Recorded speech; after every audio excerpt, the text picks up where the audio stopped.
Good evening. Just over a week from what could be America's first financial default in history, and tonight party leaders faced off on national television trying to convince the public that each of their compromises is the best compromise. 9 News reporter Sayed Shabir has been following both parties' arguments. He joins us now with a breakdown of tonight's presentation. Sayed? Well, Carol and Clyde, President Barack Obama and Speaker of the House John Boehner have been going back and forth for months trying to settle this monster of a budget crisis, and tonight it was more of the same, each explaining why one is right and the other is wrong.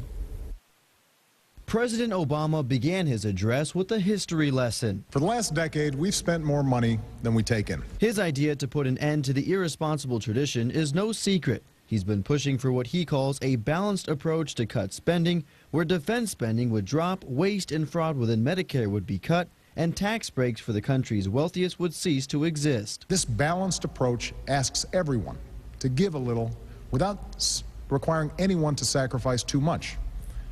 It would reduce the deficit by around $4 trillion and put us on a path to pay down our debt. As expected, Speaker Boehner disagreed. The president has often said we need a balanced approach, which in Washington means we spend more and you pay more.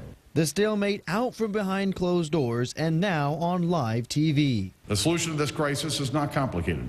If you're spending more money than you're taking in, you need to spend less of it. There's no symptom of big government more menacing than our debt. Break its grip, and we begin to liberate our economy and our future. Now, Speaker Boehner's proposal includes a 6-month raise in the debt ceiling in exchange for $1 trillion in spending cuts. The president, meanwhile, is thinking more long-term and is calling for a $4 trillion reduction. Again, the government has until a week from tomorrow to come to an agreement, or the country won't have enough money to pay all its bills. Clyde, Carol? And the clock is ticking, Sayed. Thanks.